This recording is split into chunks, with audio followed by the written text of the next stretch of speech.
நம்ம முத்துக்கும் மீனாவுக்கும் ஆர்கியூமெண்ட்டு தாங்க போய்கிட்டுருக்கு. என்ன ஆர்கியூமெண்ட் அப்படின்னு தாங்க இங்கே ட்விஸ்ட்டே. கடையை அடித்து உடைச்சது, நீத்துவை அடிச்சது, இதெல்லாம் யார் அப்படிங்கிற விஜயாவா, இல்லை ரோகிணியா, இல்லை நம்ம ஸ்ருதியா அப்படின்னு தாங்க.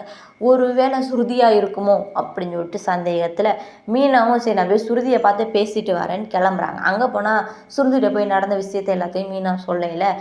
நம்ம ஸ்ருதியே சாக்காகிறாங்க. என்ன நடந்துச்சுன்னு தெரியலையே, அவளுக்கு வேணும், நான் எதுவும் பண்ணலை மீனா, ஆனால் அவளுக்கு அடித்தது கரெக்டு தான், அவளுக்கு வேணும், ஏன் ரவியை லவ் பண்ணுறா அப்படின்னு சொல்லிட்டு ஆக்ரோஷமாக அவங்களும் பேசுகிறாங்க. அதே டைம் நான் பண்ணலை அப்படின்னு சொல்லிடுறாங்க.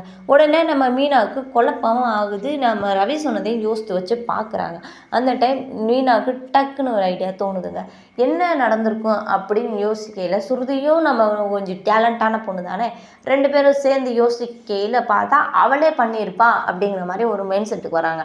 அந்த டைம் பார்த்திங்கன்னா, ஏன் நம்ம நீத்துவை பண்ணிட்டு ரவியை மடக்கி வைக்கிறதுக்காக இதெல்லாம் பிளான் போட்டு அவள் பண்ணியிருக்கக்கூடாது அப்படிங்கிற ஒரு ஐடியாவை ஸ்ருதியும் பிடிச்சிட்டாங்க. நம்ம மீனாவும் கரெக்டுங்க அப்படின்னு சொல்லிட்டு யோசிக்கிறாங்கங்க. அப்போ இதை நீத்து தான் பண்ணிட்டு எங்கள் வீட்டுக்கார் மேலே பழியை தூக்கி போட்டிருக்கான், அந்த நீத்துவை நான் என்ன பண்ணுறேன்னு பாருன்னு சொல்லிட்டு மீனாவும் கிளம்புறாங்கங்க. அவளை சும்மா விடக்கூடாது அப்படின்னு சொல்லிட்டு நம்ம ஸ்ருதியும் சொல்கிறாங்க. யாருன்னு பார்ப்போங்க.